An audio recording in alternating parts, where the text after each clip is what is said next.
Prezados alunos, bom dia. Nesta aula de número 2, nós vamos falar sobre oogênese, ciclo ovariano e ciclo menstrual.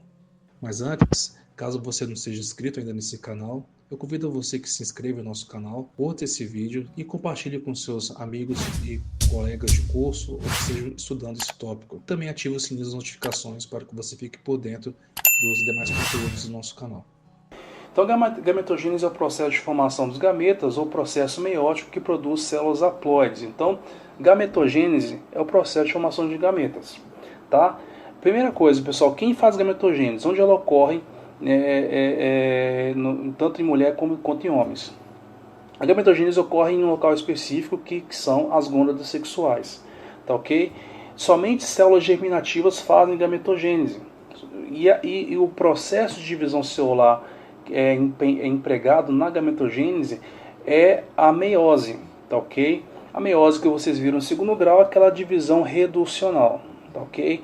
Eu não vou explicar diretamente a meiose para vocês, porque é um tópico mais básico, mas eu vou mencionar e falar dela aqui na aula, e durante a aula vocês já vão pegar o princípio dela, tá ok? Então, o processo de formação dos gametas, ela depende do processo da meiose, tá ok?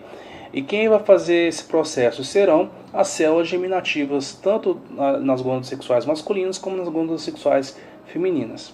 Esse processo de formação dos gametas em homens é chamado de espermatogênese, ocorre nos testículos, que são as glândulas sexuais masculinas, enquanto que o processo de formação de ovócitos secundários, que é a oogênese, ela ocorre nas glândulas sexuais femininas, que são os ovários. Tá ok? E ela vai ocorrer, obviamente, apenas em células germinativas. Então, nós temos dois tipos de células no nosso organismo. Quais são elas? Células somáticas, que são células que constituem todos os tecidos do nosso corpo, e as células germinativas, que são aquelas células diploides, porém destinadas a formarem gametas.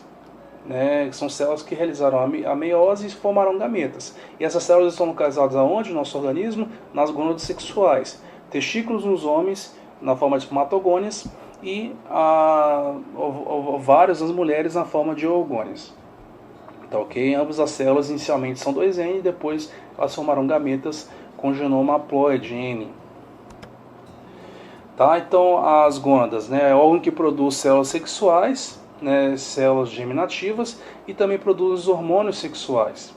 Ok? Então, a gônada masculina são os testículos, eles formarão os espermatozoides, enquanto que a gônada feminina, os ovários, formarão os óvulos, na verdade os ovócitos secundários. A gente vai discutir isso aqui depois, tá ok? A gente vai ver mais a fundo a anatomia, de forma bem breve, a anatomia de cada gônada. Então, vamos falar um pouco então, pessoal, do processo de oogênese, tá? O processo de formação do gameta sexual feminino, o processo de oogênese, o processo de formação do ósseo secundário, tá ok? Então, pessoal, inicialmente na aula de anatomia vocês já viram, apenas rapidamente para pincelar, esse é o aparelho genital feminino. Então, a vagina, aqui é o colo do útero, e o colo do útero comunicando a vagina com o útero aqui. Então, o útero ele é formado com um tecido muscular liso, tá ok? Que se contrai, ele vai sofrer ação de prostaglandinas durante ali as contrações menstruais, Por isso que a mulher sente dor, porque tem a liberação de prostaglandinas que fazem essa musculatura contrair. E também durante o parto, ocorre a produção de ocitocina, que é o hormônio do prazer, o hormônio do amor, mas também é um hormônio que causa muita dor nas mulheres durante o parto normal, que ele vai fazer o quê? Com que esse útero ele contrai muito, muito fortemente. Quando no parto normal a mulher não produz ocitocina de forma suficiente, ou quando a dilatação não é suficiente, próximo de 9, 10, o que os obstetras costumam fazer? Caso a mulher opte por um parto normal, que é na verdade o parto mais seguro, mais saudável para a mulher e para o bebê, tá ok? Ocorre a injeção de ocitocina, o obstetra administra ocitocina para fazer com que essa musculatura uterina ela contraia e assim possa ali empurrar a criança para fora, tá ok? Havendo aqui obviamente a dilatação suficiente. Bem, então no útero, esse é o corpo do útero. O corpo do útero se comunica com os ovários. Os ovários são as gônadas sexuais femininas, tá ok? Aonde ocorre a formação dos ovócitos secundários. Nós vamos falar bastante do ovário nessa aula. E aqui nós temos as trompas, que comunicam, obviamente, esse ovário com o corpo do útero, tá ok? Esse ovário ele está associado aqui a ovidutos, que farão essa comunicação, que contém fibras que farão, né, esse recolhimento do ovócito secundário durante cada ovulação, tá ok? E ele é unido aqui ao útero por ligamentos, né, que mantém ele fisicamente próximo aqui a essas fibras, tá ok? E esqueci de falar, né, e essas junções que comunicam são as tubas uterinas, que são divididas em regiões, tá ok? Inclusive a principal região que nós vamos ver na aula de hoje é a ampola, onde ocorre a fecundação em condições normais, tá ok? Então, falando novamente, tá, a vagina é o órgão sexual feminino, estrutura fibromuscular, né, que varia de 8 a 12 centímetros de comprimento, né, ela possui elasticidade até para poder permitir o parto, né, ela tem uma estrutura contrátil, a genitália externa é formada pelos pequenos lábios, grandes lábios e clitóris, tá? Tudo isso você já viu na anatomia, apenas revisão, tá, pessoal? Não é o foco da aula de hoje, mas apenas para a gente poder contextualizar. Tá? E o clitóris é um tecido erétil com a mesma origem embrionária do pênis, né? Inclusive. Passando aqui as tubas uterinas, que são que comunicam o corpo do útero com o ovário. A tuba uterina é formada por 4 regiões, 3 principais, né, que são o istmo, que é a região mais proximal aqui em relação ao corpo do útero, a ampola, que é a região mais mediana, aonde ocorre inclusive a fecundação, tá? A fecundação ocorre na ampola, tá?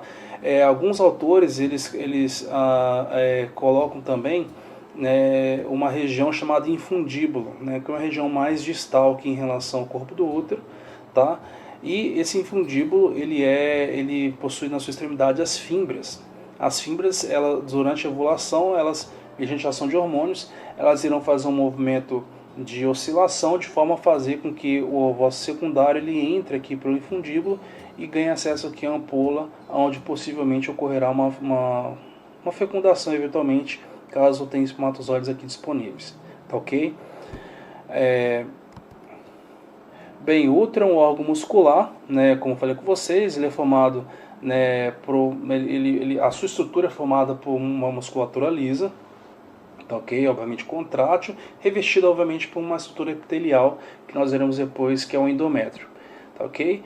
É um órgão muscular constituído pelo fundo, corpo e cérvix, que é o colo do útero. Então, o fundo, né, o corpo do útero, né, o colo e a cérvix, né? O colo e a cérvix são sinônimos. Tá? Ele possui em torno de 7 cm de comprimento, 4 cm de largura e 2,5 cm de espessura. Né? A parede do útero é formada por 3 camadas importantes, que é o perimétrio, que é está um pouco mais externo aqui em relação ao corpo do útero, o miométrio, que é a camada de tecido muscular liso, e o endométrio, que é uma camada formada por tecido epitelial, que inclusive é uma camada que a cada ciclo menstrual ela vai se descamar, tá? Porque ela vai se tornar mais espessa por ação de hormônios, em especial pela ação da progesterona, né? E depois essa progesterona ela deixará de ser produzida devido não a falência, devido à degeneração do corpo lúteo. A gente vai explicar isso depois. E com essa queda da progesterona, a parede do útero ela vai cair, a parede do endométrio ela vai cair e assim, né, ocorrerá a menstruação. Tá? A gente vai explicar esse processo mais adiante. Bem, e também os ovários, que são as estruturas aonde ocorrerá a oogênese, são glândulas amendoadas, localizadas em cada lado do útero.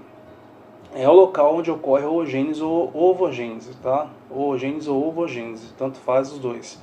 Produz estrogênio, tá?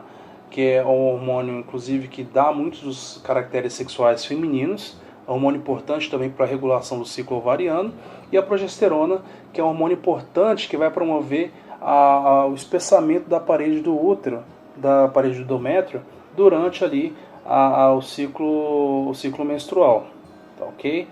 Justamente para preparar esse endométrio para poder receber eventualmente um blastocisto, caso tenha ocorrido uma fecundação.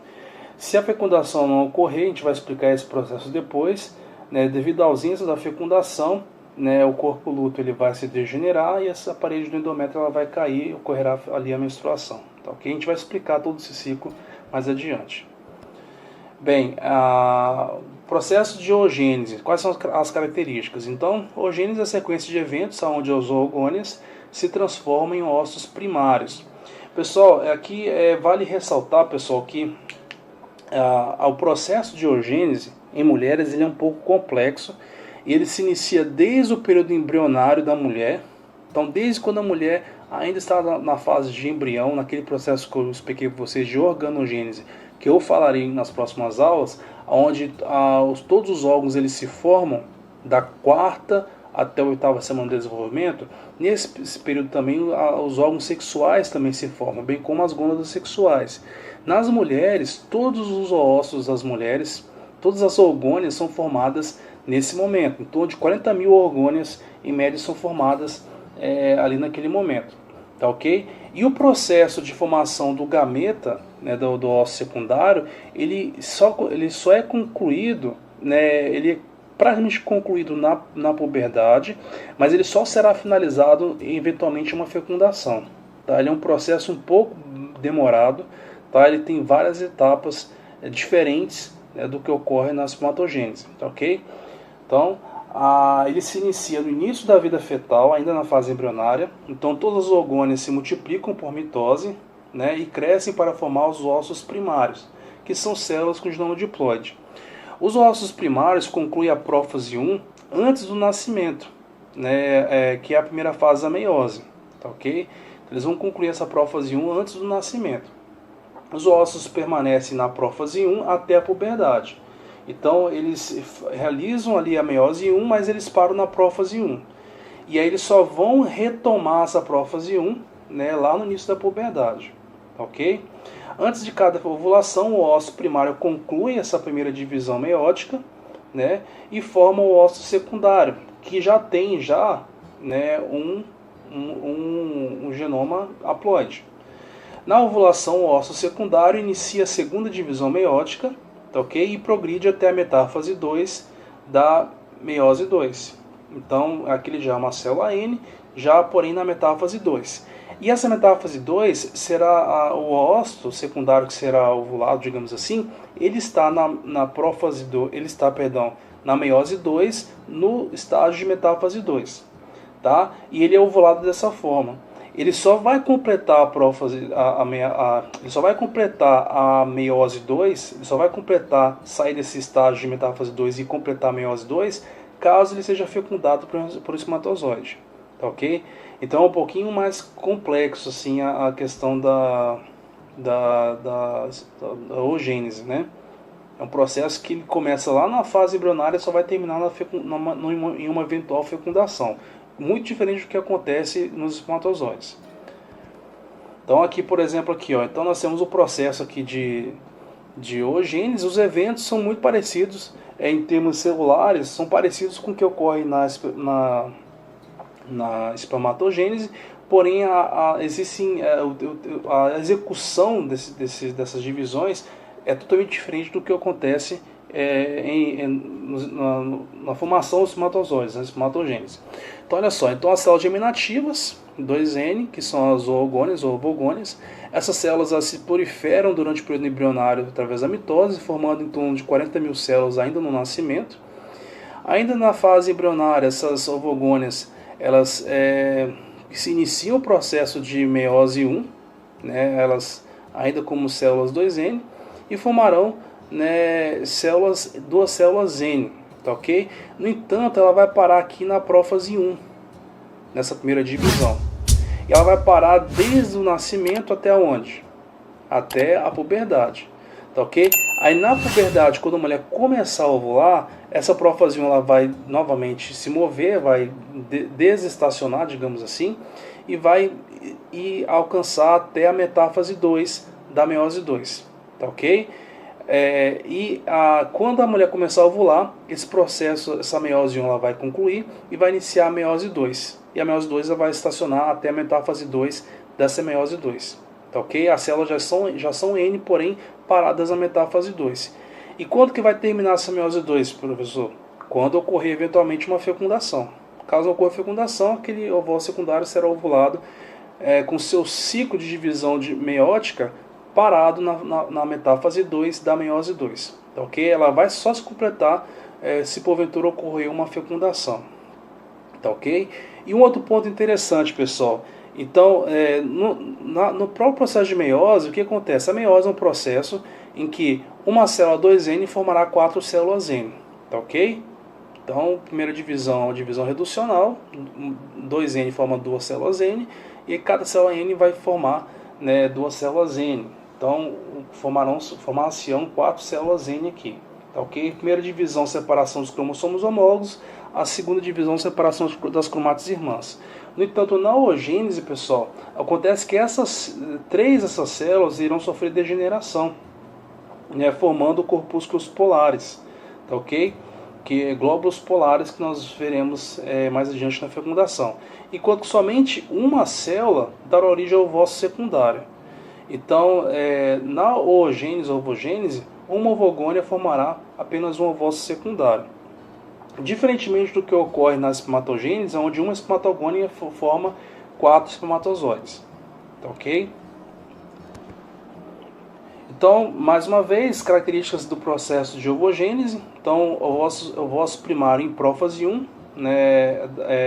ele vai estar nesse estágio estacionado como ovócito primário em prófase 1 da fase embrionária até a puberdade. Então, na mulher, lá no ovário da menina, que é da criança, nasceu, menina, ali durante a infância, até a puberdade, todas as suas células germinativas estarão na forma de ovócito primário, certo? Estacionado em prófase 1, tá ok?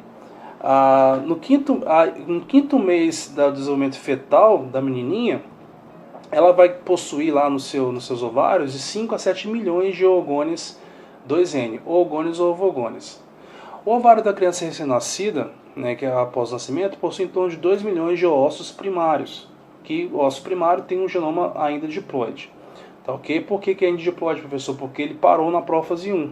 Ele só vai gerar 2 células N se ele completar a meiose 1. Tá ok? Para completar a meiose 1 tem que fazer o quê? Fazer a prófase 1, fazer metáfase 1, anáfase 1, depois telófase 1, e assim ele vai completar o processo de meiose 1. Tá ok? Então ele vai estacionar na prófase 1 até a puberdade. Então, na puberdade, ele possui cerca de 40 ossos primários estacionados em prófase 1. 40 mil ossos primários estacionados em prófase 1. Ok? Então, reduziu aqui de milhões para 40 mil. Repara que essas células vão se degenerando com o tempo. Então, na puberdade se inicia a ovulação. Então, o início da meiose 2. Então, à medida que a menina entra na puberdade, hormônios são produzidos. Esses hormônios, eles mais uma vez reativam o processo de meiose 1, finaliza-se o processo de meiose 1 dessas células e se inicia o processo de meiose 2, tá ok? E de forma que a cada 28 dias, durante 30 a 40 anos da vida da mulher, em média, existe casos de gêmeos, um ovócito secundário estará ali completando a sua meiose 2, porém parando, estacionando mais uma vez até a metáfase 2. Então, na meiose 2 existe um segundo momento em que essa divisão ela vai parar, ela vai estacionar, que é a metáfase 2. Essa célula já é inclusive uma célula haploide, na metáfase 2. Tá ok? E aí, caso não ocorra a fecundação, esse ovócito secundário será liberado, será expelido com a sua divisão meiótica na metáfase 2. No entanto, caso ele seja fecundado, durante a fecundação, o ovócito secundário ele vai completar, digamos assim, a meiose 2 e vai completar a metáfase 2, ela vai passar para a anáfase 2, telófase 2 e vai completar assim a mitose 2. Tá ok? Formando o ovócito, que é o óvulo em si, e um corpúsculo polar adicional. Tá ok? Caso ocorra fecundação. Então, como eu falei, a meiose 2 só se completa na fecundação. né? E um outro ponto importante também, que é uma característica peculiar da ovogênese, ou da oogênese, né? Que a citocinese, que é a divisão celular do citoplasma, ela é totalmente assimétrica. De forma, qual é a função dessa assimetria na divisão?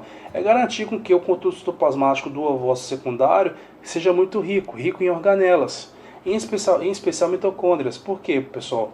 Porque na fecundação, a contribuição do espermatozoide será apenas com material genético, haploide. Todo o resto, né, da célula ovo será derivado de quem? Né? Do ovócito secundário, inclusive do genoma mitocondrial.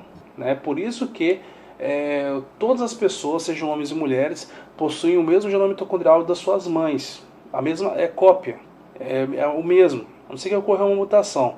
Por quê? Porque justamente essa contribuição do conteúdo celular que formará as células do novo indivíduo, toda ela é fornecida pelo ovócito secundário. O espermatozoide só vai doar ali o material genético. Ok?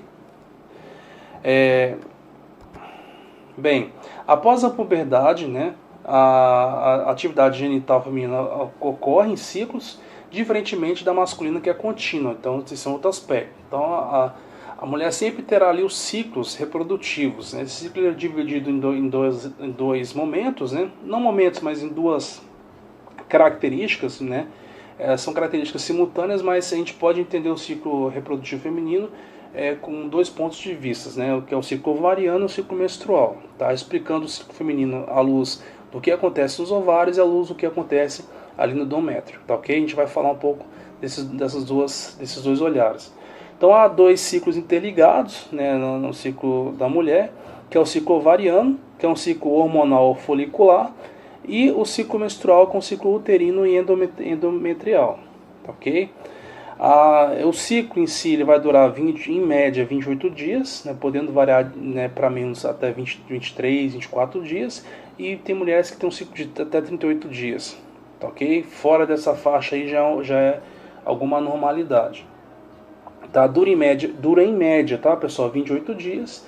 E ele se inicia onde, pessoal? Quando se inicia o ciclo reprodutivo da mulher? Ele se inicia no primeiro dia da menstruação. Então, muitas pessoas pensam erradamente que se inicia no último dia da menstruação. Isso está totalmente errado. Se inicia no primeiro dia da menstruação. Tá, ok? Bem, então vamos falar um pouco dos dois pilares do ciclo reprodutivo da mulher, que é o ciclo ovariano, né, que é o ciclo hormonal, e depois eu vou falar do ciclo menstrual, né, que tem muito a ver com os eventos que acontecem ali na parede do útero. Tá, vou falar primeiro do ciclo ovariano, então. Então, o ciclo ovariano, ele corresponde ao comando central dos hormônios sexuais femininos. Então, como se inicia o ciclo ovariano? Então, a hipófise, que é a glândula muito importante no nosso cérebro, ela produz o hormônio folículo estimulante, com o hormônio FSH. Esse hormônio ele vai atuar lá nos ovários, estimulando o amadurecimento dos folículos ovarianos, e também ele vai produzir o hormônio luteinizante, o hormônio LH, que vai estimular a ovulação. Tá, ok? Bem, e também o hormônio LH ele vai culminar na formação do corpo lúteo, também chamado de corpo amarelo, tá, no ovário. E esse corpo lúteo ele será responsável, né, na fase final do ciclo, né, ovariano e também do ciclo menstrual, ele será responsável por produzir um pouco mais de estrogênio ou de estrógeno e também de aumentar a produção de progesterona. Por quê? Porque a progesterona, uma das funções dela é justamente fazer com que a parede do endométrio ela cresça, de forma a preparar esse útero para receber um possível embrião. Tá, ok? E também esses hormônios produzidos pelo corpo lúteo, tanto o estrogênio como a progesterona, eles atuarão inibindo a hipófise, né, de forma que ele é como se fosse uma retroalimentação. Eles vão inibir a hipófise vai parar de produzir FSH para estimular o folículo a produzir mais corpo lúteo. Tá, ok? Para maturar os folículos e depois produzir o corpo lúteo. Tá, ok? Então ele vai atuar também inibindo a hipófise por retroalimentação. Tá? Então, funções do FSH, como falei com vocês, estimula o desenvolvimento dos folículos ovarianos e a produção de estrogênio pelas células foliculares. Tá, ok? Inclusive o estrogênio ele vai dar muitos aspectos sexuais femininos, inclusive a própria libido é feminina, os aspectos feminilizantes também, seios, a voz, enfim, todos os aspectos femininos da mulher, muito deles é causado pelo hormônio FSH e em parceria também com os hormônios progesterona e o hormônio estrógeno, né? É mais esses dois, o estrógeno e a progesterona. A FSH vai ser o gatilho que vai produzir esses dois. Mas quem vai, melhorando a minha fala aqui, quem vai de fato dar os caracteres feminilizantes são o estrogênio e a progesterona, tá ok? Por que eu chamo atenção? Porque o próprio homem produz um pouco de FSH também, tá ok? Mas embora a mulher produza um pouco mais. Bem, eu vou explicar isso aqui depois para vocês. Tá? E o LH, que também é produzido pela hipófise, ele serve como um gatilho para a ovulação e estimula as células foliculares e o corpo lúteo a produzirem progesterona. Então, é como se a produção do hormônio LH pela hipófise ela vai ocorrer na forma de pico. Ou seja, a hipófise ela produz, né, o hormônio LH, que é o hormônio luteinizante, em situações basais. O que vai acontecer? Então nós temos um gráfico em cima aqui, ó. Esse gráfico é muito interessante para a gente poder entender o raciocínio, olha só. Então aqui nós temos o ciclo ovariano, que é o que acontece com o ovário aqui, ó, tá? Eu vou explicar cada figurinha dessa aqui. E aqui nós temos esse gráfico aqui, ó, os hormônios hipofisários, os hormônios que a hipófise produz, controlando ali o ovário. Então, quais hormônios a hipófise vai produzir? O hormônio folículo estimulante, que é o FSH, e o hormônio LH, que é o luteinizante. Tá? E quais hormônios os ovários vão produzir? O ovário vai produzir estrógeno ou estradiol, tá? O estrógeno são nomes similares, tá? É o hormônio sexual feminino, e vai produzir também progesterona, tá ok? Então nós temos aqui 3 atores aqui produzindo seus respectivos hormônios e realizando seus respectivos processos. E aqui nós temos aqui a cronologia, né, do ciclo menstrual da mulher. Então, do 1º até o 28º dia em média. Então, olha só. Então, o ciclo se inicia da seguinte forma. A mulher menstruou, né, está ali liberando a parede do endométrio. Ali ocorre a liberação de sangue necrosado e tudo mais. Então, na verdade, epitélio necrosado, né? Então, o que acontece? Então, esse período menstrual, ele vai... do 1º até o 3º, 4º, 5º dia, tá ok? Bem, após a menstruação, o que vai acontecer? O folículo, né, um dos folículos que contém ali um ovócito secundário, que parou ali na metáfase, né, ele começa o quê? A se desenvolver. O folículo, pessoal, é formado pelo ovócito secundário, secundado por muitas outras células, né, que formarão uma espécie de corona radiata. Eu vou explicar a estrutura do folículo mais adiante para vocês. O folículo ele não é apenas o ovócito secundário, ele é uma estrutura que contém o ovócito secundário no seu interior e uma série de outras estruturas adjacentes em volta que são importantes ali para o processo de ovulação. Então, aqui eu vou falar daqui a pouco para vocês. Mas o fato é que, à medida que a parede do endométrio vai se recuperando, a mulher vai produzindo estradiol ou estrógeno, tá ok? Esse estrógeno, né, é interessante também, olha só, que a própria hipófise ela começa a produzir o FSH, que vai estimulando os ovários a produzir estrógeno, tá ok? Então, quem dispara a produção de estrógeno nos ovários é o próprio FSH, né, que é produzido primeiro aqui, ó. Ele está um pouquinho mais alto aqui, que está um pouquinho mais baixo. Então, o FSH ele é produzido primeiro lá pela hipófise. Então, ele vai estimular os ovários a produzir estrógeno. Só que o ovário produz tanto estrógeno que ele dá por retroalimentação, ele começa a inibir o FSH. Só que esse aumento do estrógeno também é um gatilho para o disparo de outro hormônio lá na hipófise, que é o hormônio LH. E esse hormônio LH, em torno do 14º dia, ele tem um seu aumento tão acentuado em tão pouco tempo, que esse pico de produção de LH, que é o hormônio luteinizante pela hipófise, né, ele vai ser um gatilho para o ovário fazer 2 coisas. Primeira coisa, ele vai reduzir drasticamente a produção de estradiol e vai aumentar drasticamente a produção da progesterona, embora ele vai continuar produzindo um pouquinho de estrógeno. Tá? O estrógeno vai cair, mas ele vai manter um pouquinho aqui, não vai deixar de produzir todo não, ele vai cair bruscamente e vai manter um pouquinho a produção, só que ele vai aqui nesse momento fazer com que o quê? O ovário ele comece a produzir bastante o quê? Progesterona. E qual é a função da progesterona? É justamente desenvolver a parede do endométrio. Tá ok? E o que vai acontecer? Isso aqui é com relação ao endométrio. Aqui o que vai acontecer lá no ovário. Então olha só, quando o LH for produzido, ele tiver o seu pico de produção, em média em torno de 24 horas após, o que esse LH vai fazer? Ele vai estimular aqui os ovários a liberarem o ovócito.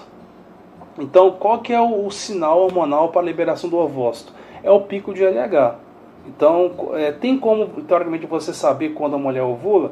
Hoje em dia, por tabela, fala-se, né, que corresponde a 14 dias antes da menstruação. Tem como você saber quando ela ovulou, mas não quando ela vai ovular. Então, por quê? Porque, em média, 14 dias antes da menstruação. Então, a mulher menstruou, tipo hoje, quer dizer que ela ovulou 40 dias atrás. Mas você não consegue prever o próximo dia usando tabelinha. Mas o fato é que, se você fizer um ensaio e conseguir pegar esse pico de LH durante o mês da mulher, você vai conseguir precisar o momento que ela vai ovular, porque em média são 24 horas após esse pico de LH. Tá ok? Então esse pico de LH ele vai promover o quê? A liberação do ovócito secundário lá nos ovários. Tá ok? Quando esse ovócito secundário é liberado, ele vai deixar as células foliculares aqui no ovário.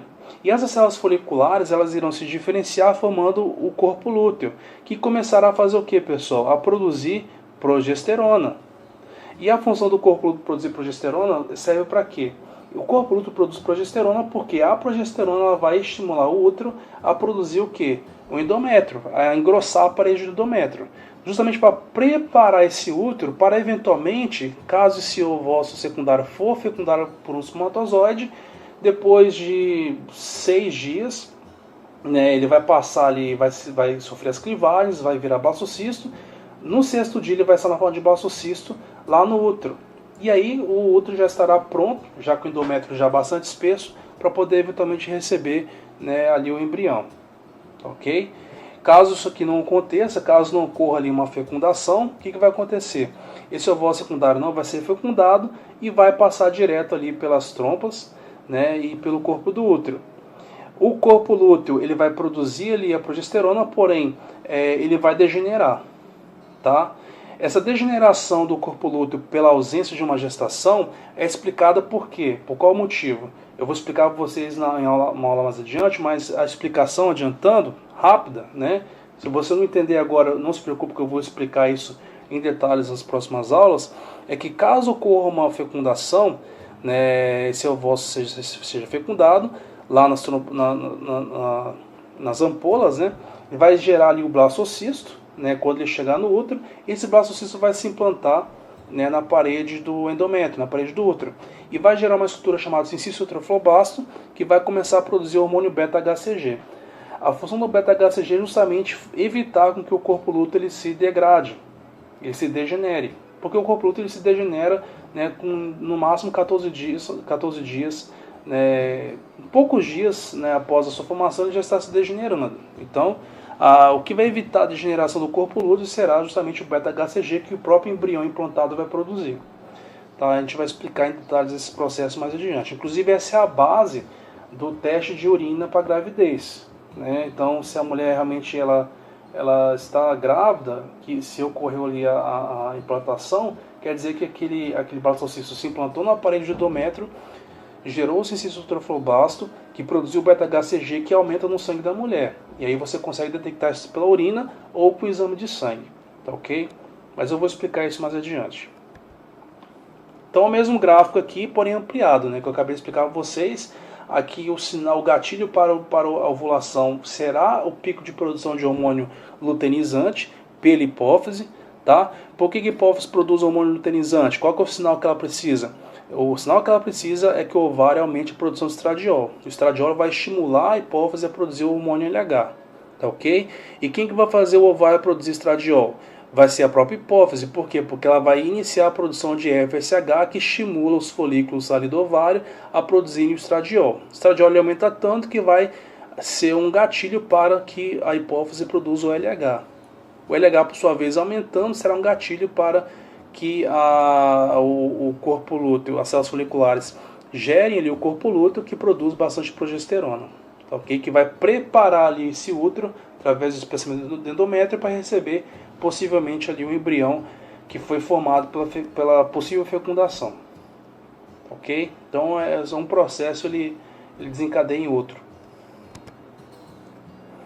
Então a ovulação, como eu disse a vocês, ela vai ocorrer em torno de 24 horas após o pico de produção do hormônio LH pela hipófise, tá, ok? E essa ovulação, ela pode ser percebida pela mulher. Então, embora algumas mulheres, não todas.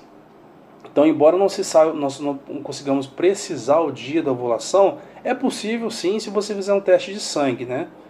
E medir ali o pico do hormônio LH. Virtualmente é possível, mas na prática é muito difícil. Tá? Mas como que a mulher percebe isso? Além de entender o ciclo dela, se ela tem um ciclo irregular, 14 dias antes da menstruação chegar, o que vai acontecer? Você só sabe retroativamente, obviamente. O que vai acontecer? Algumas mulheres, no período de ovulação, elas sentem uma dor abdominal muito intensa na região dos ovários. Em alemão, isso tem um nome, que é Mittelschmerz, que quer dizer uma dor mediana. Mittelschmerz é uma dor mediana. Mittel é meio e Schmerz é dor.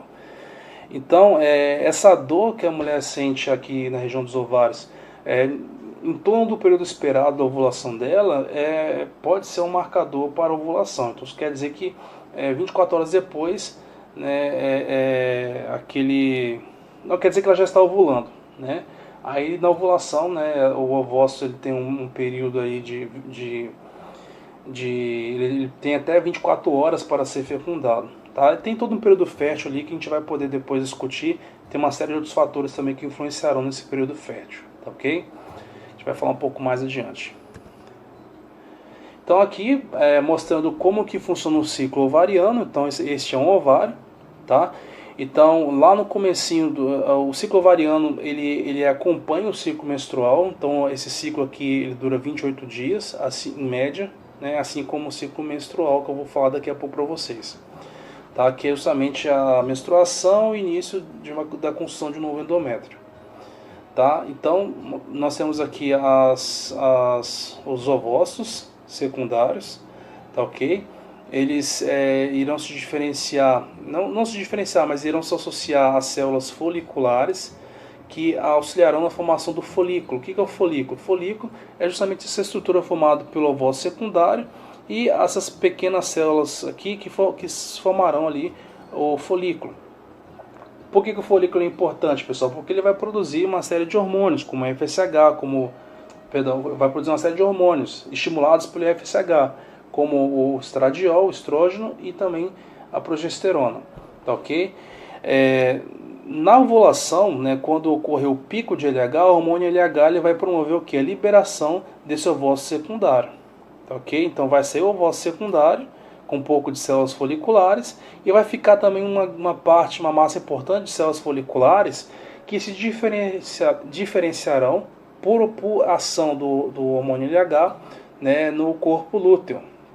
O corpo lúteo, por sua vez, vai começar a produzir progesterona que fará com que a parede do endométrio aumente. E vai manter essa parede do endométrio, né, até 14 dias depois da ovulação.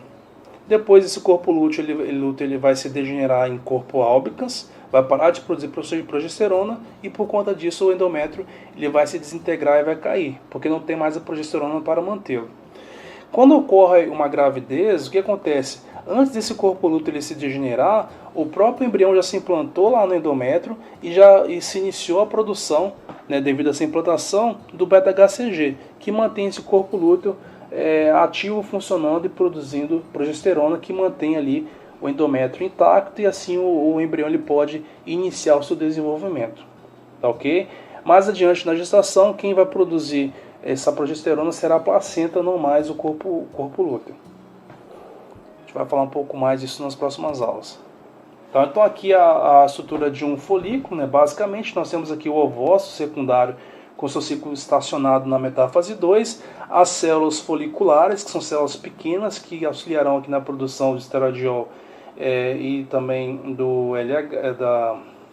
da progesterona, perdão. Uma região do cúmulo zoóforos, né? E células da granulosa, tá ok? Todas as células aqui auxiliam aqui na nutrição desse ovócito secundário e também na produção desses hormônios que nós listamos aqui para vocês, tá? Que são as células da teca. Bem, então como ocorre então o controle, né? O controle hormonal do sistema reprodutor feminino. Então, são duas glândulas que controlam basicamente o hipotálamo e a hipófise. Então, isso vale tanto para homens quanto para mulheres, tá, pessoal? Então, o hipotálamo, por que a mulher começa a ovular então na adolescência? Porque na adolescência, em torno dos 10, 11, 12 anos, o hipotálamo começa a produzir o hormônio GnRH, que é o hormônio liberador de gonadotrofinas. Esse hormônio é produzido pelo hipotálamo na pré-adolescência, tá ok? Então, na fase de pré-adolescência, que é ele que será o gatilho que vai iniciar tanto a menstruação em meninas, como também o menino se desenvolver, né, com pelos no corpo e a aquisição de caracteres masculinos na fase da puberdade, tá ok? Então, olha só, o hipotálamo ele produz o hormônio liberador de gonadotrofinas, o GnRH, que estimula a hipófise a produzir LH e FSH, tá ok? O FSH vai estimular, então, o ovário a ovular, ou seja, a maturar ali, a completar ali aquela meiose 1, né, vai sair de prófase 2, vai completar a meiose 1 e vai acionar ali aqueles ovócitos secundários, né, na metáfase 2, tá? Como resultado da ação da FSH. E vai também desenvolver também o folículo, né, aquela estrutura ali do ovócito secundário, tá ok? Esse folículo, essas células foliculares estimuladas pelo FSH produzirão o que? Estradiol, o estrogênio, que por sua vez estimularão, né, a hipófise, né, a produzir o hormônio LH. O LH ele tem um pico, né, e justamente quando ele tem esse pico, 24 horas após, né, ele estimula o ovário a liberar esse ovócito secundário, né, e vai, nesse caso, ovular, tá? Como resultado dessa liberação do ovócito secundário, as células foliculares que ficarem aqui no ovário, né, se diferenciarão em células do corpo lúteo, que se especializarão em produzir a progesterona, que vai auxiliar na construção ali da parede do endométrio, preparando assim esse útero para uma eventual gestação, uma eventual implantação, tá ok? E também a alta desses hormônios, tanto o estrogênio como a progesterona, que são hormônios produzidos pelo ovário, tá? É o ovário que produz estrogênio e progesterona, eles inibirão por retroalimentação a hipófise, tá ok? Nessa fase do ciclo. Inicialmente eles até ativarão a hipófise, né? Num período inicial, logo no começo do ciclo, nos primeiros 5 a 10 dias, porém após ali a ovulação, né, esses hormônios inibiram a hipófise a produzir o LH e o FSH. Por isso que o LH ele tem um pico e depois ele cai. Bem, aqui mais uma vez, né, o ciclo ovariano. Então nós temos aqui o começo dele, né, então as células, a ação do FSH ele estimula o folículo a se desenvolver, então as células foliculares elas se multiplicam. Essas células foliculares começam a produzir estrógeno, bastante estrógeno, certo? Que por sua vez vai estimular, né, a hipófise a produzir o hormônio LH. Vai chegar um momento do ciclo, em torno do 14º dia, do 11º e 14º dia em média, que esse estrógeno produzido pelo folículo será tão alto que ele vai estimular, né, a hipófise a produzir o hormônio LH. E haverá um pico repetindo de LH, esse pico ele será o gatilho para, nas próximas 24 horas, né, esse ovário, né, estimulado pelo hormônio LH, ele irá liberar o ovócito secundário, tá, ok? Estacionado em metáfase 2. Tá? As células que ficarem aqui, as células foliculares, darão origem ao corpo lúteo, enquanto que o ovócito secundário ele começará o seu caminho através das trompas, né, aguardando ali uma possível fecundação na ampola. Caso não haja fecundação, ele será eliminado na próxima menstruação. Tá? Por sua vez, simultaneamente, as células foliculares que ficaram aqui se diferenciarão no corpo lúteo, que terá a função de produzir progesterona. Progesterona terá a função de manter, né, construir, desenvolver e manter a parede do endométrio.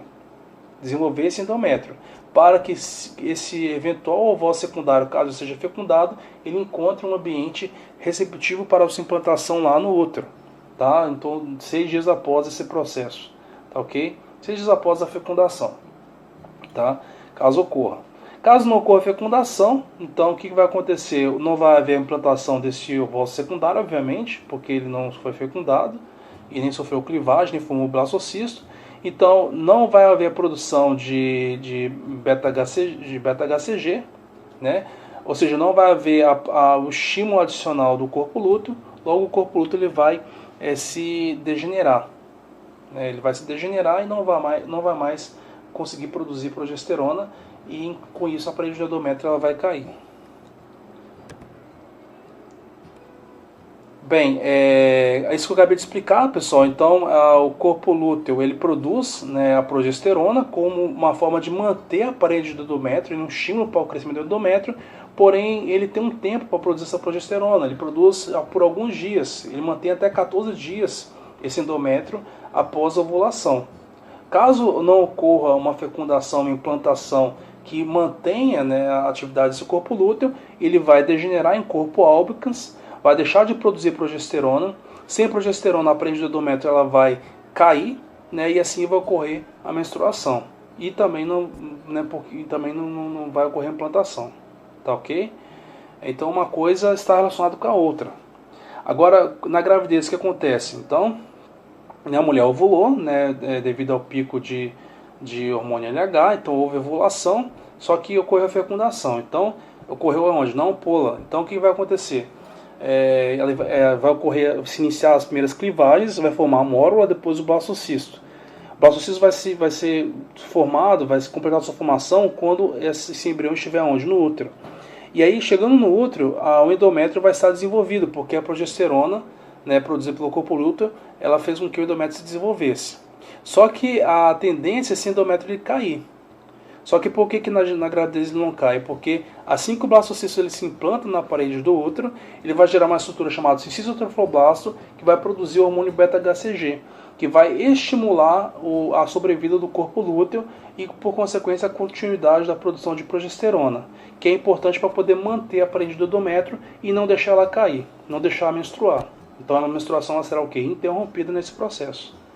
Ok? Caso não ocorra a gestação, então o corpo lúteo vai ser degenerado e vai formar o corpo albicans, que não produz não produz a progesterona. Bem, então aqui explicando o que eu acabei de falar com vocês, então nós temos aqui o ciclo em função dos hormônios produzidos pela hipófise. Então inicialmente nós temos aqui o hormônio FSH, que estimula ali os ovários a desenvolver os folículos, né? E o hormônio FSH vai estimular também os ovários a aumentarem o que? O estrogênio. Aqui, ó, vai aumentar o estrogênio. O estrogênio, por sua vez, ele vai estimular o que? A hipófise a produzir o disparo de LH. Produzindo o LH, o que vai acontecer? Né? Ele vai estimular, né, esse folículo aqui, vai estimular, né, a ovulação. Havendo ovulação e formação do corpo lúteo, ele vai também estimular esse corpo lúteo a produzir progesterona. Progesterona sendo produzida, aumentando seus níveis, aumenta o que, pessoal? A espessura do endométrio. Né? Caso não ocorra uma fecundação, o que vai acontecer? No fim de 14 dias, o nível de progesterona vai cair bastante, porque o corpo lúteo vai se degenerar, ele aguenta só no máximo 14 dias a mais. Esse degenerando não vai produzir progesterona, não produzindo progesterona, o parede do endométrio vai cair. E assim vai ocorrer o que? A menstruação, a descamação e depois o sangramento. Bem, então nós explicamos então o ciclo ovariano, agora o ciclo menstrual. Então o ciclo menstrual ele vai ser o resultado fisiológico desse processo hormonal. Então, inicialmente, quando a própria hipófise ela produz o hormônio FSH, né, e esse processo ele ocorre aqui, ó, bem timidamente durante a menstruação, e no final da menstruação ele se torna mais ativo, de forma que ele começará, o FSH, a estimular o desenvolvimento dos folículos. Os folículos, ao serem desenvolvidos, eles farão o quê? Eles estimularão a produção de um pouquinho de progesterona, só um pouquinho mais estrógeno.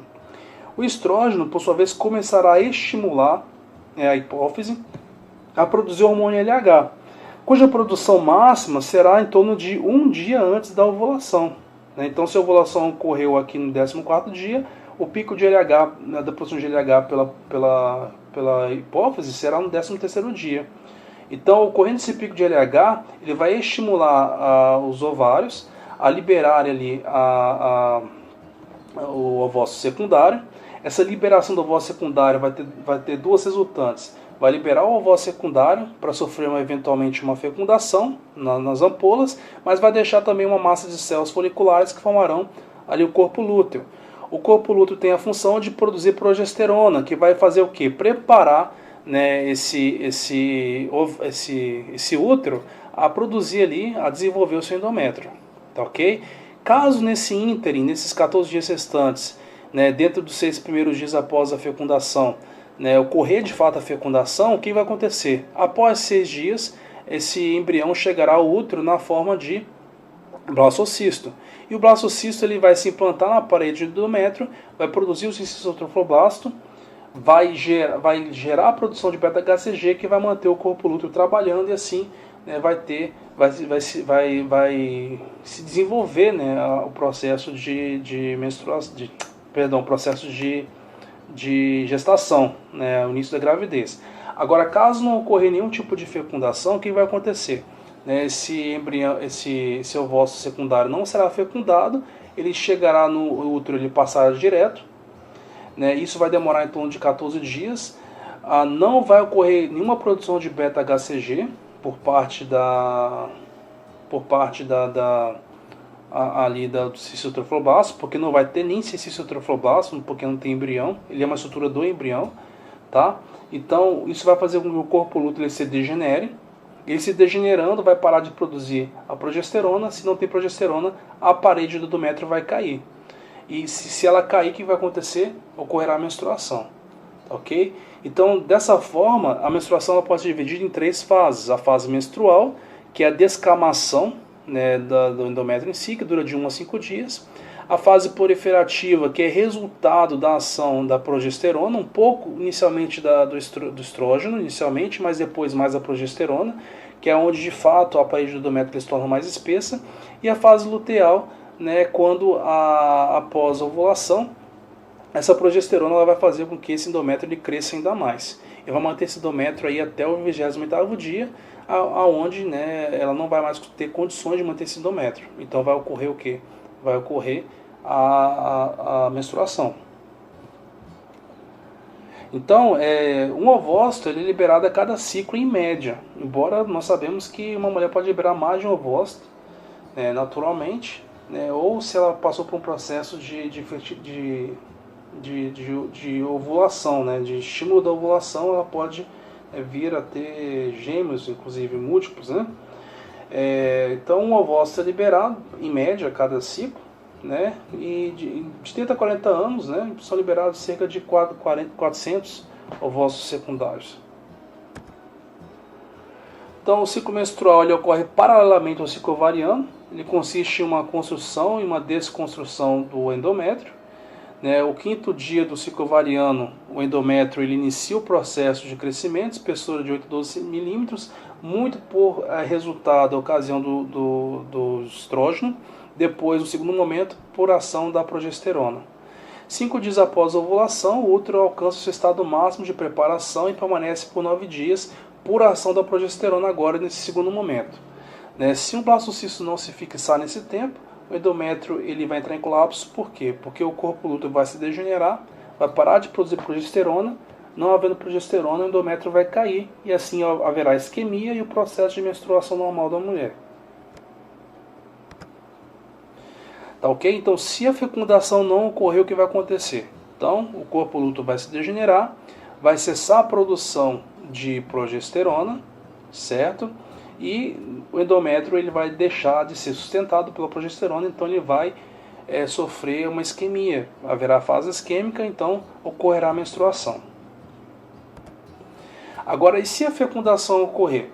Então, se após a ovulação ali, houver ali um espermatozoide esperando ali na ampola já disponível. Então, se ocorrer a fecundação, após 5, 6 dias, esse embrião ele vai se desenvolver, né? Ele vai sofrer clivagens, vai formar mórula, vai formar o blastocisto, e aí, quando ele estiver já no corpo do útero, ele estará na forma de blastocisto.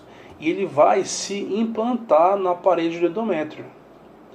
Tá? Aí o que acontece? Nesse momento que ele se implanta, do ponto de vista cronológico, caso não houvesse a fecundação, né, era para esse endométrio estar se degenerando. Por quê? Porque o corpo luto ele começa a querer a se degenerar. Só que por que não vai se degenerar mais? Por quê? Porque quando ocorre a implantação, que ocorre cronologicamente no momento exato, né, para isso, você veja como que existe uma eficiência da natureza em relação a isso, o que vai acontecer? Ele se implantando, ele vai formar uma estrutura com a parede do endométrio chamada de sincício-trofoblasto. Sincício-trofoblasto. Esse sincício-trofoblasto ele vai produzir bastante uma proteína chamada beta-HCG. O beta-HCG ele tem a função de estimular o corpo lúteo lá no ovário, né, a permanecer produzindo progesterona. Ele vai dar uma sobrevida a esse corpo lúteo. Tá ok? Então, nas próximas semanas ele vai continuar produzindo progesterona até que depois a placenta ela vai substituir, né, essa produção de progesterona. Tá ok? E aí, nesse caso, se produz progesterona, o endométrio não cai, não há a menstruação e assim, nesse caso, haverá a gestação. Por isso que a mulher não vai menstruar no mês que ela engravida. Tá ok? E aí, no que se constitui o teste de gravidez? Como aqui esse sincício-trofoblasto ele dispara a produção de beta-HCG, o beta-HCG ele pode ser detectado na urina. Então, a mulher faz um teste de urina, detecta o beta-HCG, né, né, a observação do atraso da gravidade, com a observação do atraso da menstruação, mais o beta-HCG positivo, isso, né, vai ser quase certo que ela está grávida. Tá ok? Então, aqui mais uma vez explicado, aqui nós temos aqui o ciclo menstrual, então aqui o período de menstruação, em torno de 5 a 6 dias, a fase isquêmica, onde ocorre o desabamento da parede do endométrio, né? Após a menstruação, a própria hipófise começa a produzir, né, o hormônio FSH, né, que aqui em vermelho, né, que começa a estimular novamente, né, os ovários a produzirem o estradiol. O estradiol ele vai fazer com que timidamente se inicie um processo de reconstrução desse endométrio. Porém, na ovulação, o que vai acontecer? O estradiol, produzido ali pelos ovários, ele vai estimular a hipófise a disparar, né, no 14º dia, em média, né, um gatilho de hormônio luteinizante, que 24 horas depois fará com que esses ovários liberem, né, o ovócito secundário, também formem o corpo lúteo, e o corpo lúteo vai iniciar a produção de progesterona, que fará com que esse endométrio cresça. Enquanto isso, simultaneamente, o ovócito secundário está viajando nas trompas, né, e porventura, caso ele seja fecundado, ele poderá se implantar aqui, né, após 14 dias. Tá ok? Após 6 dias, na verdade, né, após a fecundação. Porventura, caso ele não seja fecundado, né, esse corpo lúteo vai se degenerar em corpo albicans, vai deixar de produzir progesterona. Tá? Não havendo progesterona, esse endométrio ele vai sucumbir e vai cair, havendo sim uma nova menstruação. Okay? E se iniciará um novo ciclo. Então o ciclo se inicia quando? No primeiro dia da menstruação. Ok? Então, mais uma vez, né, mostrando aqui, então o que acontece? Então, quando ocorre a ovulação, né, então ocorre a liberação do ovócito secundário e a formação do corpo lúteo. Então, o corpo lúteo ele começa a produzir progesterona. No que ele produz progesterona, ele vai estimulando aqui esse endométrio a se manter aí durante alguns dias. Ele consegue manter umas 2 semanas, né, uns 14 dias esse endométrio aqui, ele consegue manter, ele aumentando, tá? Se não ocorrer nenhuma fecundação, nenhuma implantação, né, o corpo lúteo ele vai degenerar e ele não vai produzir mais progesterona e esse endométrio vai cair, tá ok? Mas se ocorrer fecundação, o que vai acontecer? Então, se porventura, quando o ovócito secundário estiver caminhando aqui, sendo transportado aqui pela ampola da tuba uterina e ele encontrar espermatozoide, ele será fecundado, se iniciará o processo de clivagem, formará a mórula.